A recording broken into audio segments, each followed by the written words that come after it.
the truth of the matter is you are here supported by the earth consciousness. Your consciousness, how you are incarnated, your stream of energy that is here is supported by, that's the major power outlet that allows your potential to flower or to be dimmed. If you're not plugged into this power outlet with the full opening, your pure consciousness potential does not express as uninhibitedly as you desire.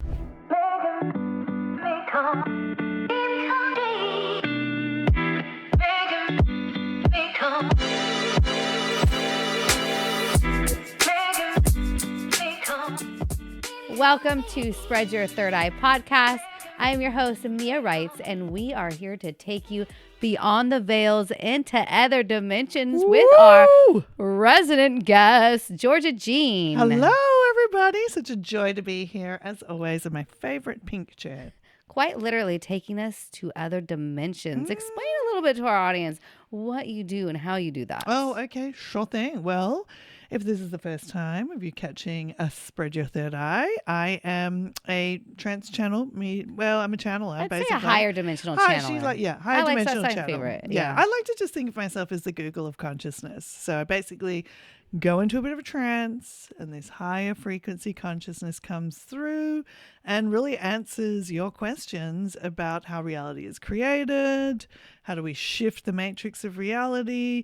It's kind of law of attraction and way beyond. Way beyond. Guys, there's other dimensions. There's other worlds. Frequency, bandwidth. Yeah, there's so much out there that we're just now starting to tap into. And Georgia has been a channeler for over 20 years now. Yeah, I had a fine-tuned, guys. She's gone through ego death, dark night of the soul to become a clear channel to bring in. So she doesn't just, some people like Bashar or Daryl Anka just channeled Bashar, but actually Georgia will tap into whatever frequency. Yeah, wherever in consciousness your question is going to, whatever level, aspect of consciousness your question, your invitation is going to, or the inviter.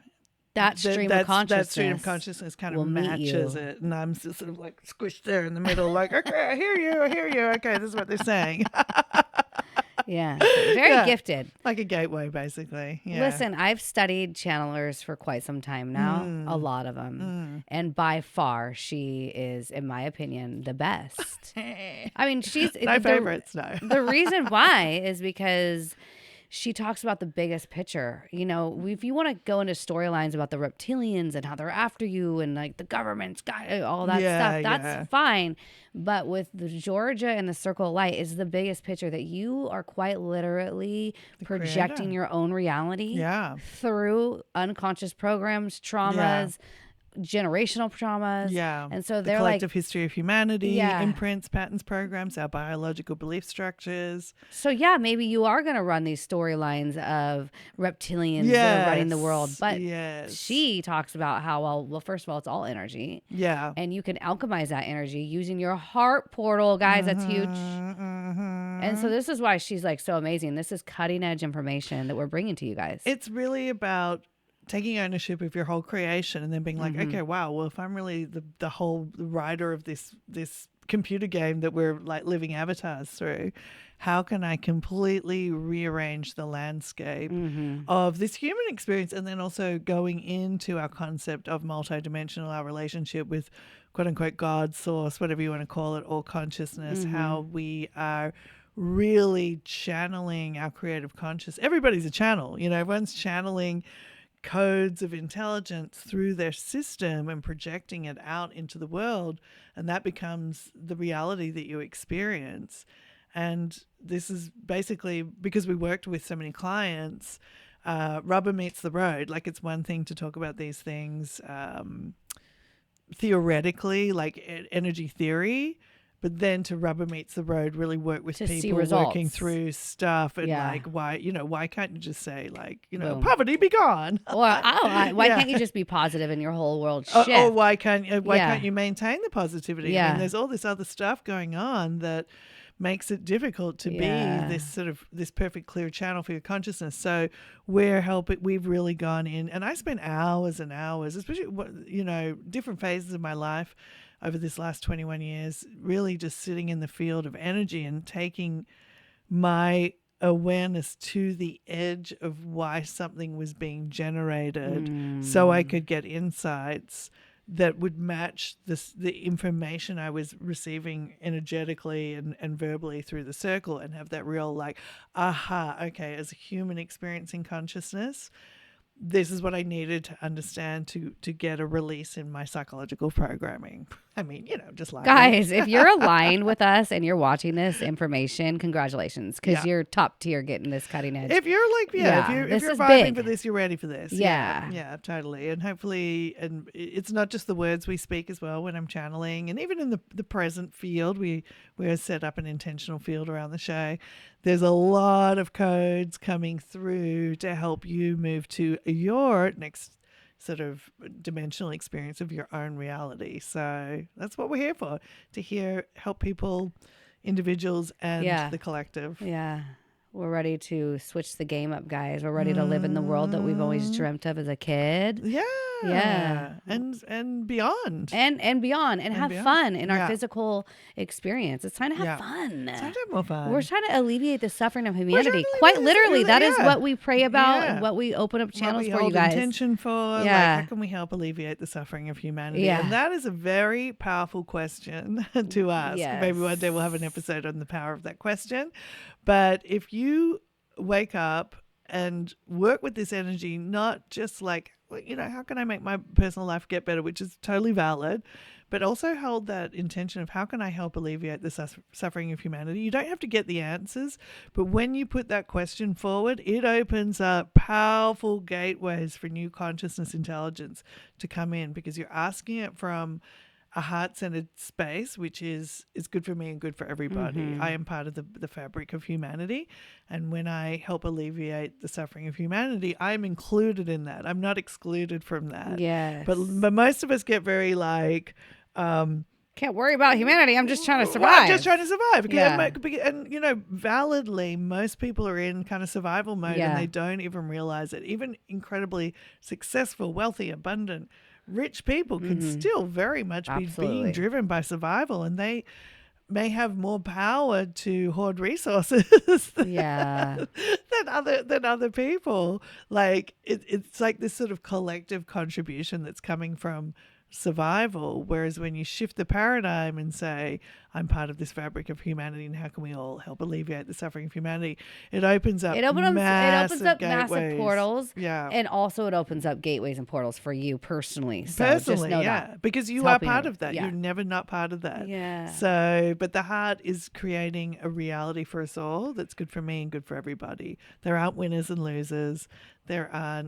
It isn't a hierarchy of who gets to deserve to get the good stuff, and then those people have to serve the people who are getting all the good stuff. It balances this whole energy field. So as the earth wants her resources to be shared with all who are here. Earth doesn't like it when you hoard. When there's hoarding. Earth is a creative field that provides as an infinite resource. It's so powerful. If you actually just stop and start thinking, everything of the earth is consciousness. It's a big, vast intelligence, and it has its own heart, if you will, and its heart wants its resources to be shared. To have happy little, and for humanity to find its way to that. Because we're all kind of over the. We all are. The survival programs, guys. We're moving on from that. Let's move on from that. So, guys, this is a really exciting episode. We've been pumped about this. Yeah. Okay. So this was the Circle of Lights idea. Yes. We're going to talk about the flora and fauna of the earth and covered portals. Yes. And energy grids. Yes. That might come online. Speaking of earth, which is why I've got my leopard print today. Yes. To get the animal vibes out there for you. Yeah. This is really, really exciting. Yeah. So Let's Let's start. bring it in the old circle. Okay. Here we go.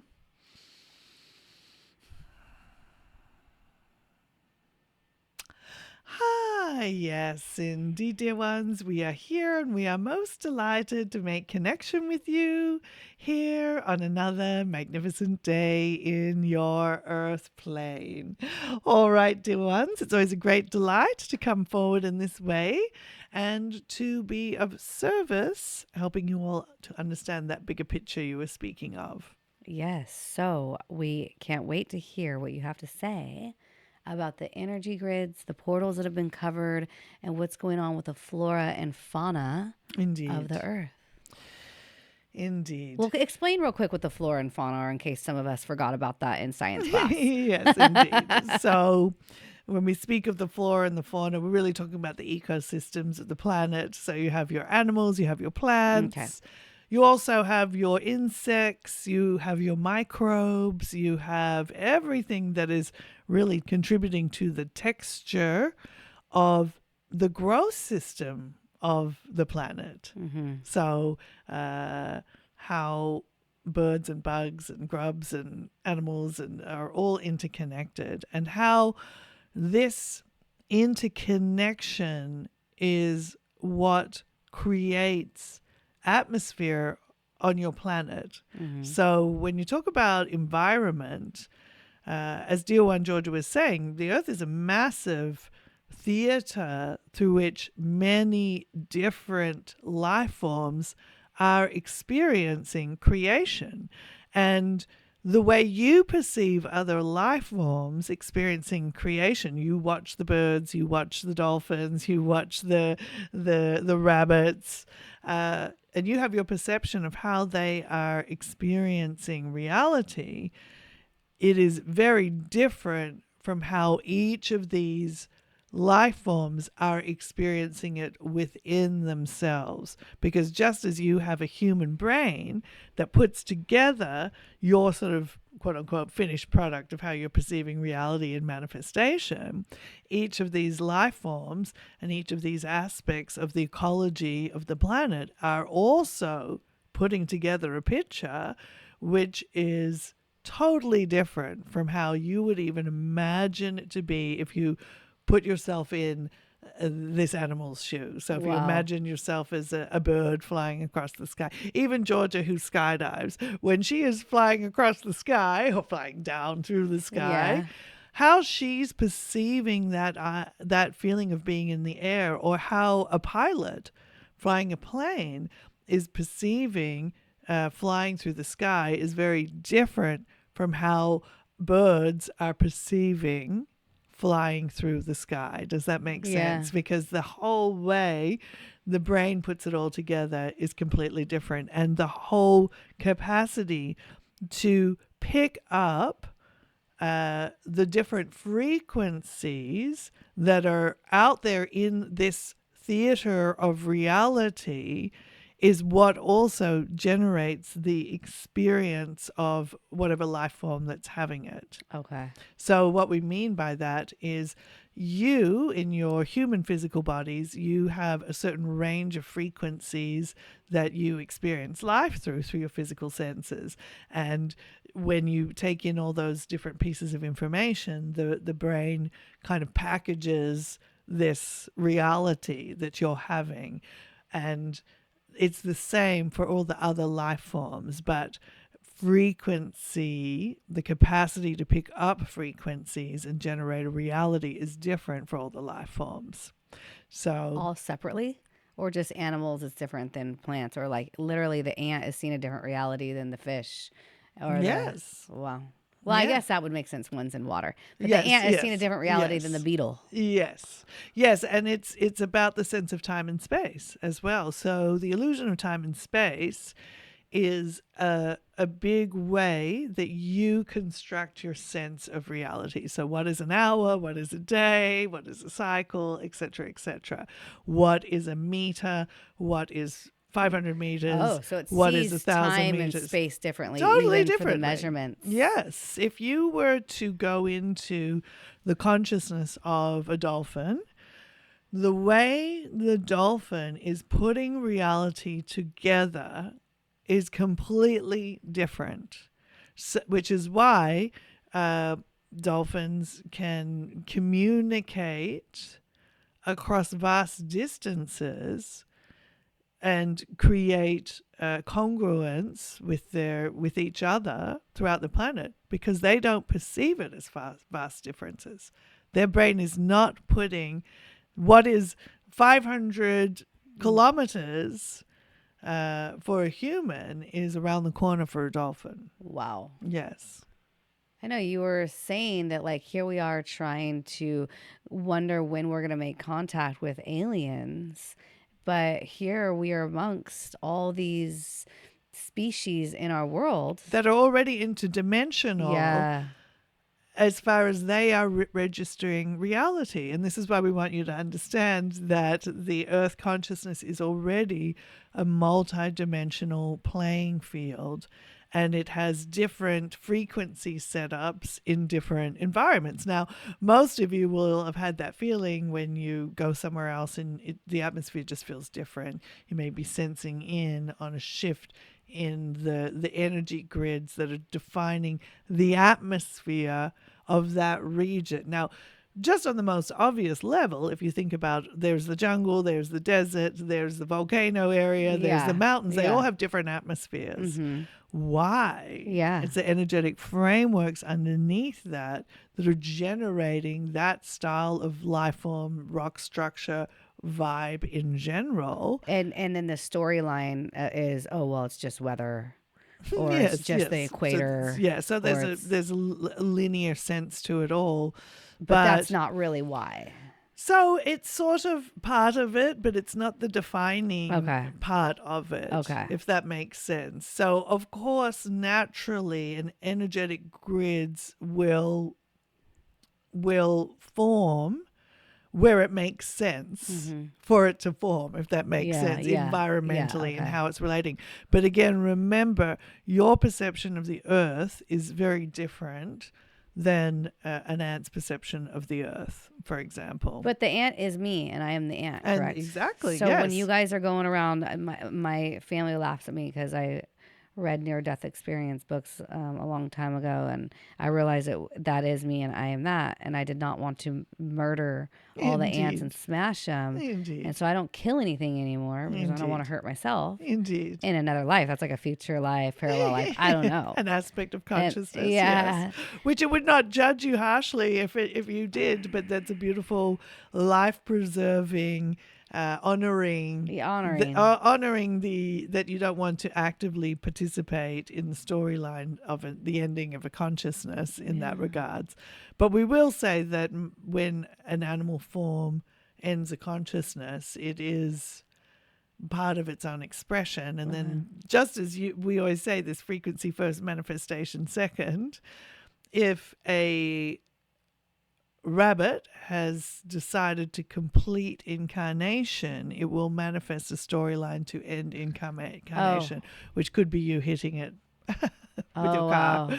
So there is still an alignment in that, but memory of energy imprints is also what you're sort of trying to avoid there as well. What people might say accruing karma is you don't want to have quote unquote bad karma by killing other life forms.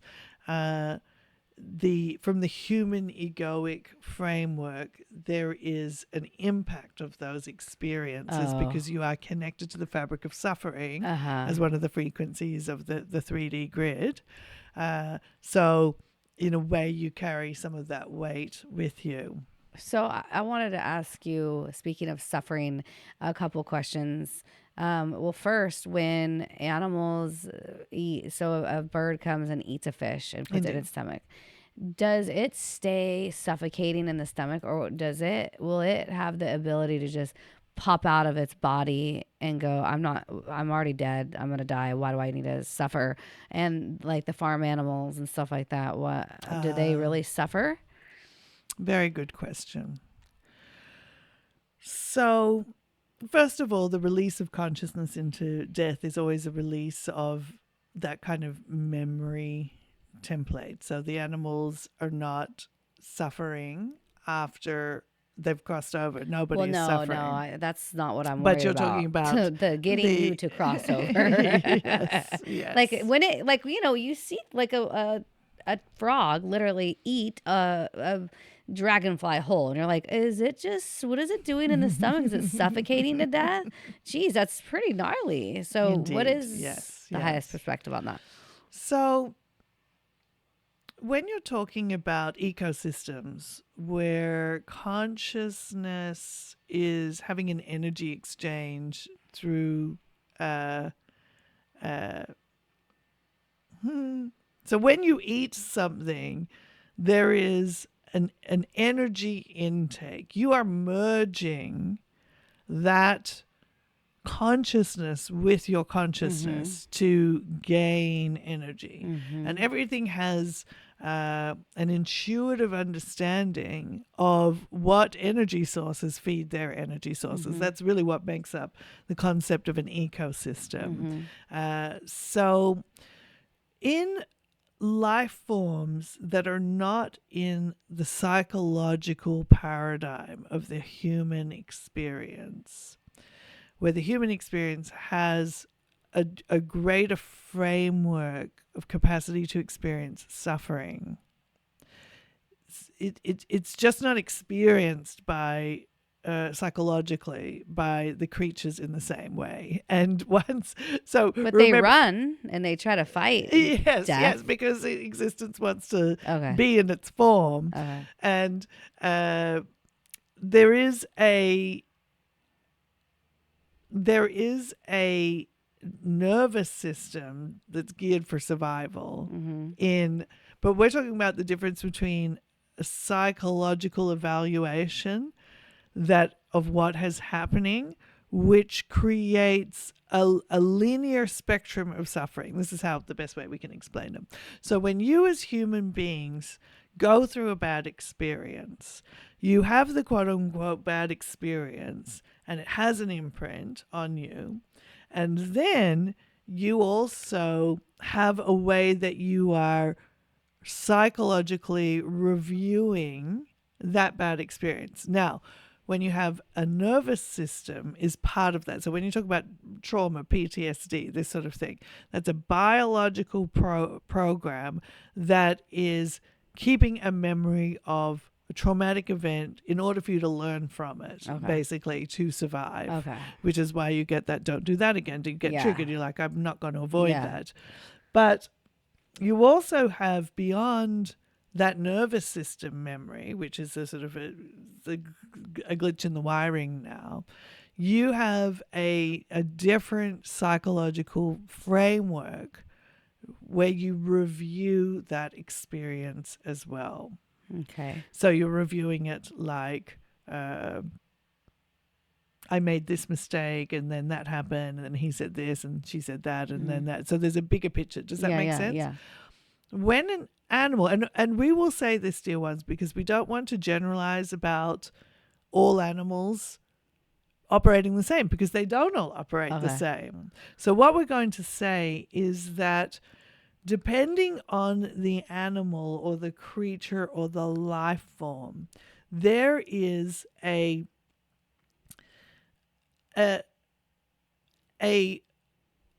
range in which the experience is reviewed. So when you're talking about an animal being in fight or flight, that is generally just that biological nervous system response, all right? But shortly after that, many animals, they might subconsciously learn, all right, don't hang out near that pond because that's where the crocodiles are or whatever it is. But they're not psychologically reviewing themselves in the same way. They're not saying, oh my gosh, I was an idiot to go to that pond. I was not, why did I do that? They're not, that's very much a human thing. Okay. All right. Now, what we want to add to this is that some of your life forms are processing the reality in another bandwidth as well. So the human consciousness processes its reality through this psychological perception, which includes things like the regret or the judgment. All right. So most of the other life forms don't have psychological judgment. They might have survival judgment, like, oh, it's not a good idea to go to that pond where the crocodiles are, but they don't have psychological judgment. So when they're getting eaten, they're not psychologically upset about it. In short, yes, they're not. They're not, and they're not. They may be. They're like, game over. Eat. Game over. Game over. They might be, yes, they might be sort of nervous system responding because they want to survive, but they're not beating themselves up. Now, other life forms on your planet are even more interconnected bandwidth-wise with other dimensions of the creative format that is all consciousness. So we shared a little bit about the dolphins before. Yeah. Dolphins are not processing reality only in relationship to the 3D concept of reality. They are multidimensional beings. They are processing reality through multiple dimensions, and you only perceive the physical bodies of the dolphins. You do not see the bigger organism that is dolphin consciousness. So even as you might say, oh, humans, we have an aura. We have this sort of energy field about ourselves. What is that energy field? The aura is consciousness that's existing beyond just what the physical senses are picking up. So you don't have a sense yet of that bigger energetic body that is dolphin consciousness, and that is processing this experience of existence, not just in relationship to where they are on the planet with you, like what area of the ocean to swim in, but with universal intelligence. And they are working on your planet, balancing the energetic matrices that assist creating these atmospheres of ecosystem on the planet. So they're not just swimming around in the water, they are reading the energy fields of the planet and distributing different multidimensional codes to help rebalance or balance, not even rebalance like they're just trying to fix something. They're actually planting new energetic matrices. Consciously they're doing this? Well, what is consciousness? Well, I mean, they're actively like, they're actively thinking, well, this needs to be balanced here, so I'm going to come with my group and go balance it here. Or are they just living their life swimming and doesn't know that they're balancing out everything? So, yes, this is a very interesting question. So, again, because the human paradigm has this kind of reflective thing going on when we talk about this sort of psychological thing.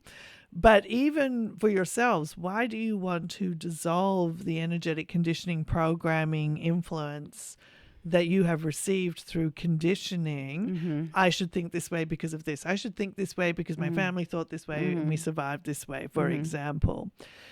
As you dissolve your own internal maze of belief structures programming, what happens is you just start becoming more your existence.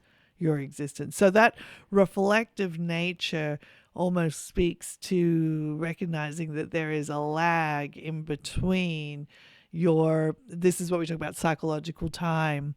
You're operating under psychological time, meaning you have this psychological reflection around time. You have regrets about the past, you have fears about the future, which inhibits you from being pure channels of your own consciousness, manifesting from your pure source in reality, which is what we're essentially trying to help you get back to, because you'll enjoy your creation more.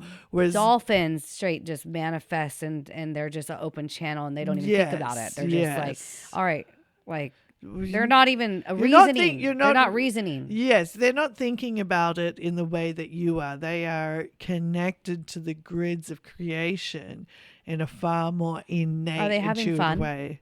Yes, because when you are out of psychological resistance, there's a lot Woo-hoo! more fun going on. Well, I see them sometimes beat up sharks. What's that about? If they're like, they still have some psychological judgment.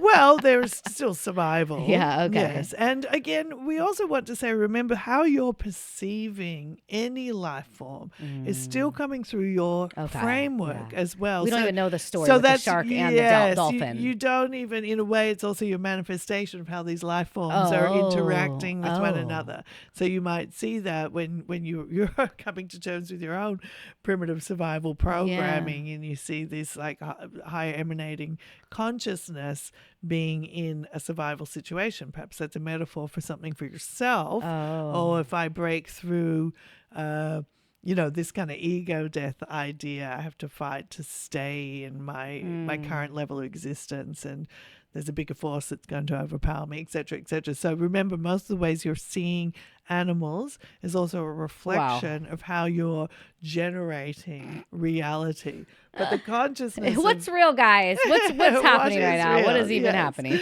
You could almost say that the dolphins are, again, if we like to go back to this idea of a theater, and before a play even starts, you have your stagehands running around, setting up the lights, putting out the props, doing all this sort of thing. And dolphins, in a way, are part of this sort of very powerful set of multidimensional stagehands that are helping to set up the atmosphere, not just for the humans on the planet, but the whole atmosphere of the planet, because there are also... So as collective consciousness, and this is really what's happening right now, collective human consciousness is saying, all right, we've played out our war stories, we've played out our survival stories. We know what it is. We know it's kind of a drag most of the time. Now we're going to have a different set change. The collective intelligence saying we want different experiences here on Earth. We want to dissolve the paradigm that's been setting us up to play out life that way. We want to welcome new intelligence, which is what a lot of this sort of human starseed consciousness is, people who are incarnating that hold innately with them energetic frequencies that are reflective of evolution in other planetary realms and dimensions. We want something different. That intention is growing stronger and stronger on the planet, and then your ecosystem life form also starts to become part of that global shift. All right, let's open up these portals, these gateways, these, again, going back to that idea of theater, if you have all of the lighting set up in one way, it's going to set up an atmosphere. And you have a lighting board and you flick on this light and this light and this light and this light, and it's going to make the theater dark, or it's going to make it sparkly, or it's going. So the portals are sort of like the lighting boards, if that makes sense. The kind of, when all the lights are on, when a portal is fully active and open, it's going to really generate this kind of landscape influence. And that's the jungle area has a certain template. The desert area has a certain template of the what grids. Is creating this atmosphere here? What is creating this atmosphere? What is possible here? What is possible for perception here? Oof. Because when you have a lot of disruption, or a lot of, so if you think about your cities, there's a lot going on in your cities. All right. Now, what happens a lot of the times is big cities are often built on highly energized portals, because there's tons of energy fueling. So New York, LA. Yes, these high portals. High portals. And you often fight about these portals as well, because they're highly energized. The human experience often fights about these portals. But they have a lot of energy. But then as the humans come in, they start to... let's say refract would be the best way to put it. They start to bend the way the energy is working with the other things that they bring in there, buildings, wires, subways, trains. Now there's a lot more vibrations and frequencies, all kind of working in a different kind of concerto, if let's put it that way. So it's not as clean energetically than if you go out into nature where there's a lot less disruption in the energy field. If you're out in nature, you're going to get a much cleaner download from the environment of a place. Yeah, more balanced. More balanced, or more, because we don't remember, all creation is part of the creative experience. So we don't want to be like, well, this is bad and this is good. We're just trying to help you understand the differences that you can experience. One's clean and one's dirty. One is more disrupted. One is, but refraction reflects it more. Like when light hits a field, it becomes more refracted.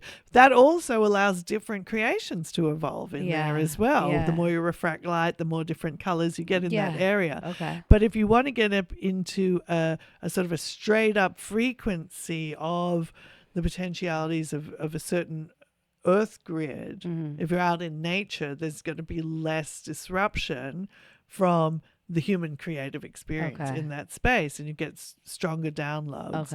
And this is in your planet.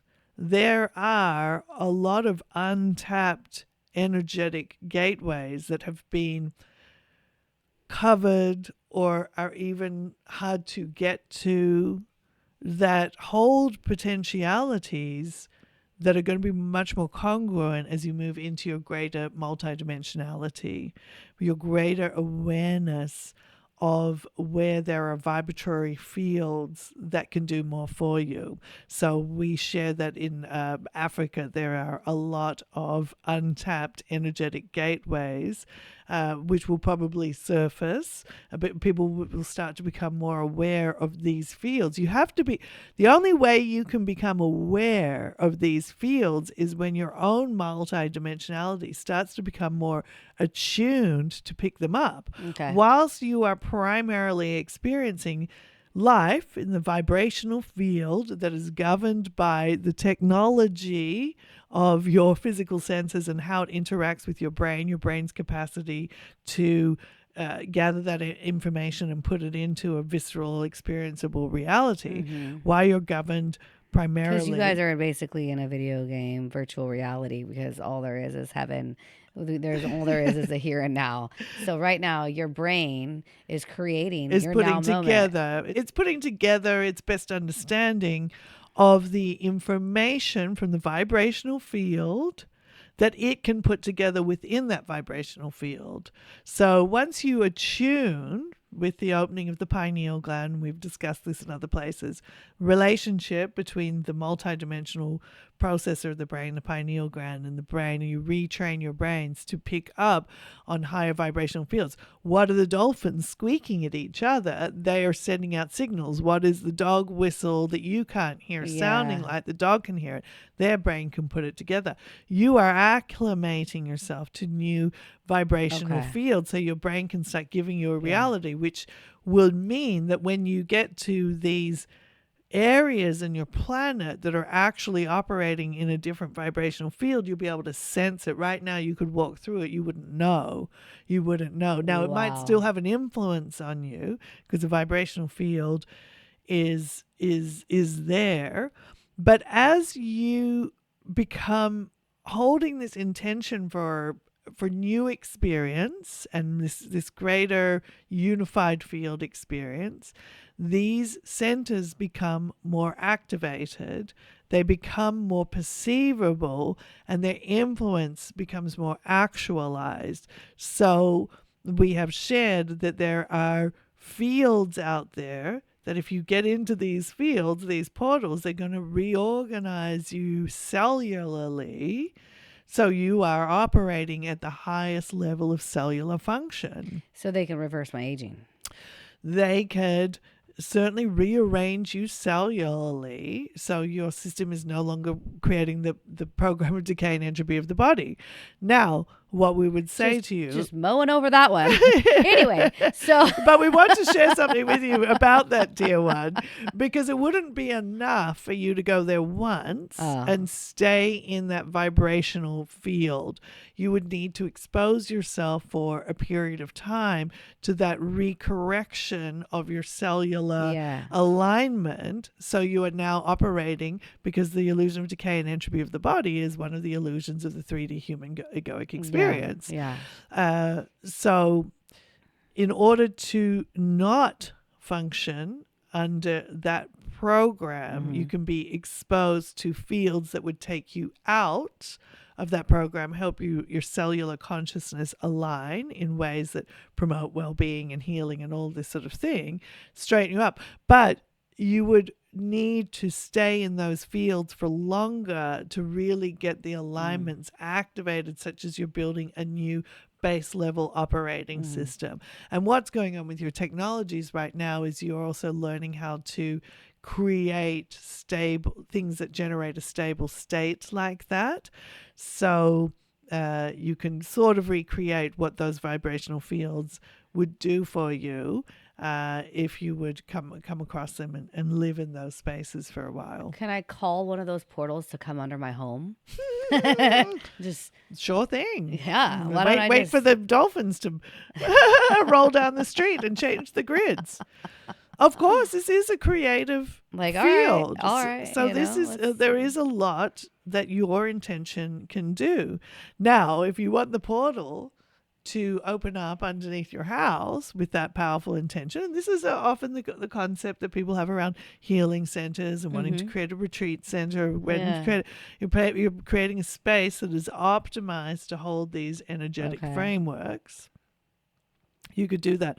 It might be a little bit more work because you would also need to really be working with that energetic grid structure underneath the ecosystems that help support that, because as we say, the dolphins are part of the planetary ecosystem that helps realign multidimensional grids. Now, they're in the ocean, but that doesn't mean that's all they're influencing. Yeah, they're influencing the plants and the insects and putting new codes in the environment. They're bringing new codes into the environment. They're helping to either awaken or bring them in. So they are reading energy and experiencing reality.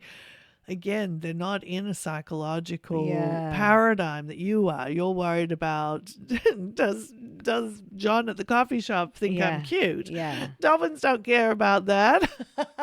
Yeah. Wow. Dolphins are moving through raising the field of consciousness for the planetary collective in response to your asking if the human consciousness is going to get involved in that. And this is why we say get tuned with your earth consciousness, because it's the most multidimensional powerhouse. Any power that you think one person has on the planet in your illusion, you're like, this is the most powerful person on the planet. Elon Musk, really powerful right now. Does not compete with the consciousness of the earth. So a lot of you, and we'll say this to you, dear ones, because we'd really like you to hear this, especially when you are playing out in your polarization right now, which is part of the 3D egoic paradigm.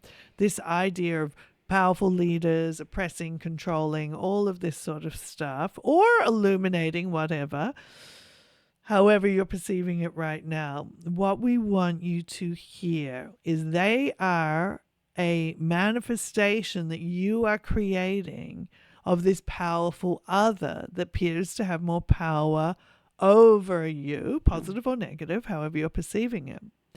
But the truth of the matter is, you are here supported by the earth consciousness. Your consciousness, how you are incarnated, your stream of energy that is here is supported by, that's the major power outlet that allows your potential to flower or to be dimmed. If you're not plugged into this power outlet with the full opening, your pure consciousness potential does not express as uninhibitedly as you desire. And this is why you start to, because your potential is now in the shadow, this is why you start now projecting the concept of power on other figures outside of yourself.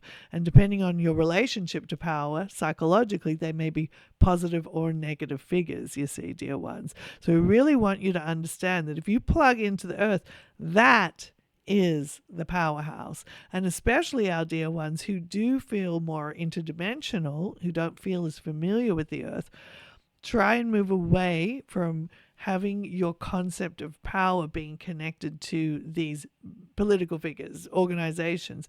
Come back to deep earth connection, because that's going to connect you back into the ecosystem of creativity. And if you are in your heart, you are generating a reality that is innately, because the heart creates beyond survival frameworks, good for you in everything. It is the natural ecosystem balancer. Okay. And you will begin to receive the benefits of this entire creative ecosystem supporting your existence incarnation.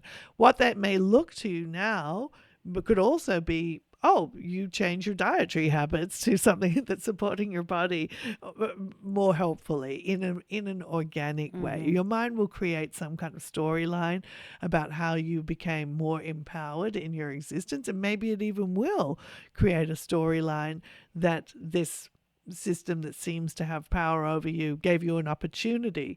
But the power always happened through your connection to your heart and to the earth. That is how you really switch on the lights for yourselves, dear ones. And everything that's existing in that multidimensional ecosystem, as we say, the dolphins are helping to implant codes from other dimensions as well, and help switch on the lights of the operating systems of the theater that you exist in. All that's going to start working with you and for you. We've also shared about the elephant consciousness is a consciousness that is supporting the way your weather systems operate on the planet.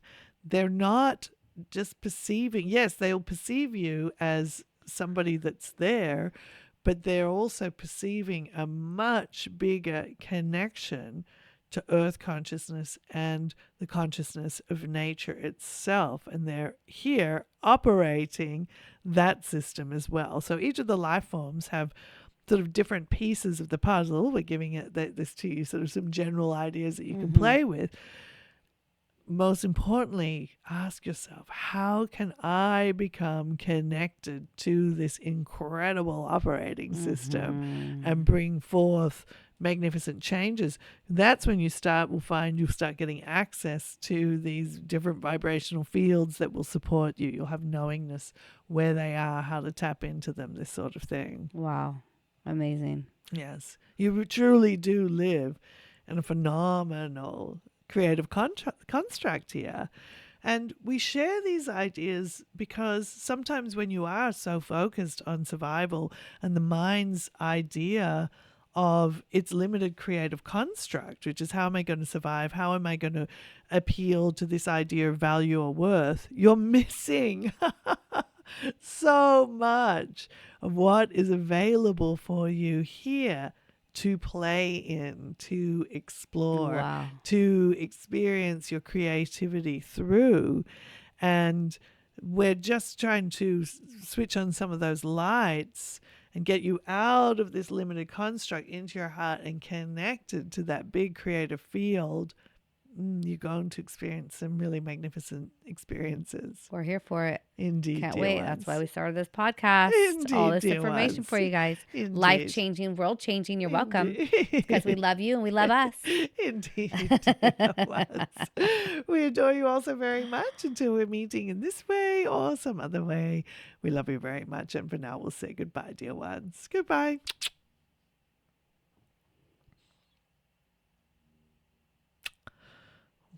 Just in case you didn't know. Wow.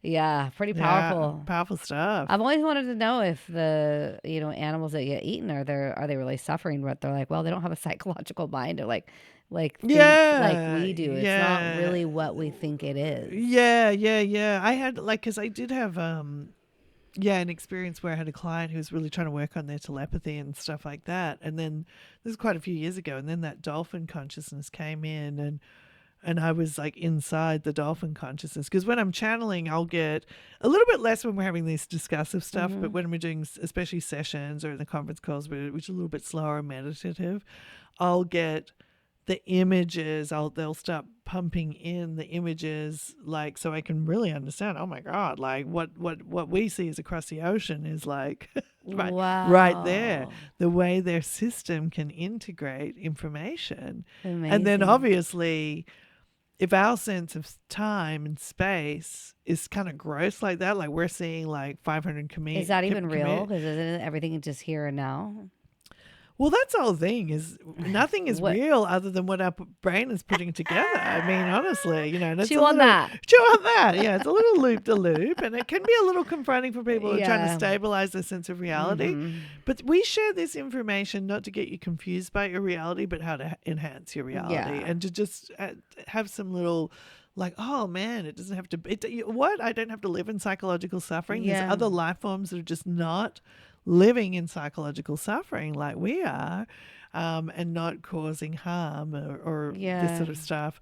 I could feel some more about that idea about the sort of the karma of suffering that we, again, the circle doesn't use the word karma, but it's what we sort of understand about collective memory, like humans like just killing and raping and murdering. Yeah. We have a lot of collective memory that's painful. And that's why a lot of us sort of feel this weight of suffering as well. And we want to correct that. You know, we want to alleviate suffering out. So we're drawn to story. Like, I remember I would be way more torn up about stories of animal cruelty. I'm just like, me too. You know, just wrench me. Yes. Or there's certain stories of suffering that just tear me to pieces. But it's not pushing it away. As I've sat with the energy and processed it more, I can see it more of like consciousness rolling through different incarnations. Yeah, it's not as of it doesn't tear me up. It's not what we think it is. Possibly. It's not what but I think that might be our projection onto that situation, like she was saying. Yeah, but we're still, if like I'm going like, I mean, I still can't kill an animal. I just can't. Yeah. Well, I don't want to hurt anything. I don't Nothing want wants to to hurt. I don't want to get like, I don't want that. Yeah. What? And I look, if I touch leather, I can feel sadness. Like there is something in how I'm perceiving that. That I see that. So if I don't want to see animals in factory farms because that like tears me up, right? I'm going to keep working on alleviating that template of suffering, because I'm lifting suffering out of my reality. So then it gets to the point is, well, do the factory farms even exist at that point? And not in this kind of bubble of creation that I am projecting, right?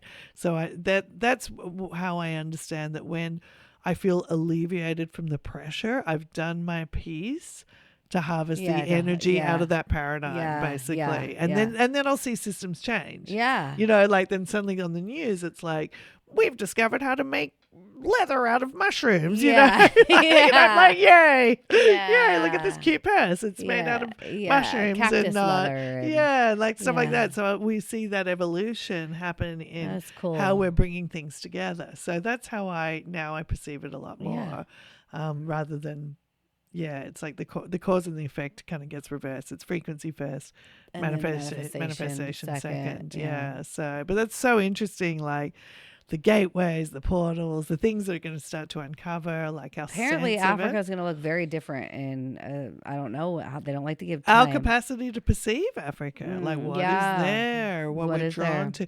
I mean, also even driving across the States.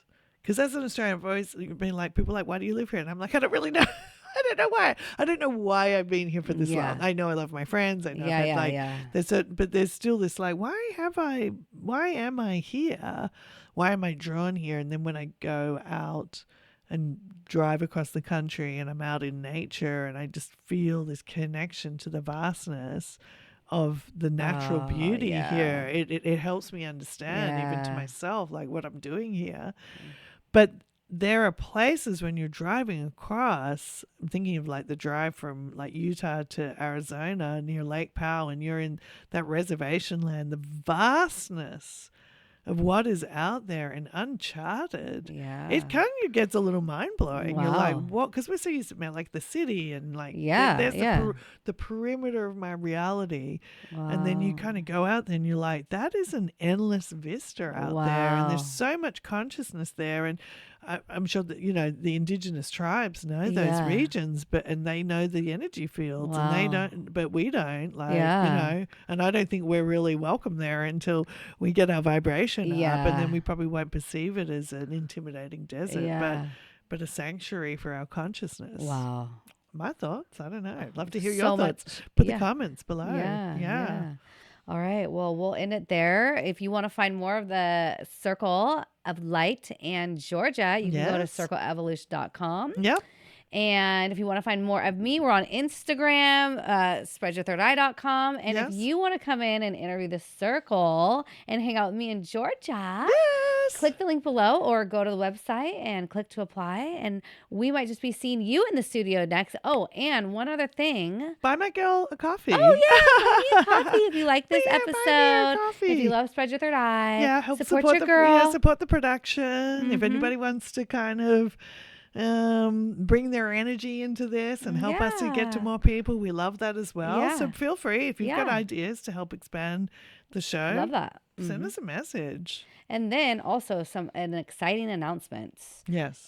In November. Oh yes. Channel panel. Talking of portals. Woo! Woo! Baby. Woo! Getting it. Yeah, I'm going to be at an event called the Channel Panel. We'll put the link below, where a whole bunch of other interdimensional channeler people like me, like Bashar is going to be there, Wendy Kennedy, Rob Gauthier, Ruben Langdon, who did the show, interviews with extra dimensionals on Gaia TV. Lots Lisa of other Wetzel, people. A lot of wonderful people are going to be there, and it's going to be an energetic power. Yeah. And I'll be there. I'm not speaking, but I'll be there. She'll be there. She's my super cosmic excited. sidekick. I love her to pieces. Duh. Buy her a coffee so she can. And maybe you can buy me a coffee in person if you're there. Buy her a coffee in person. That's right. But we're taking we're those in-person events. Oh yeah, they're major, guys. Ooh. Major energetic portals. For realsies. Yeah, for realsies. So if you want to get into a field where you get I see that when they talk about the cellular fields of our bodies straightening up, it's like wow. In those fields, just amazing. Get ready to be shifted. I love it. Okay. Well, we love you all. Yes. And we'll see you on the next episode. Oh, don't forget to subscribe, like, and share. We love you. Love you. Bye. Mwah, mwah. Bye. Bye.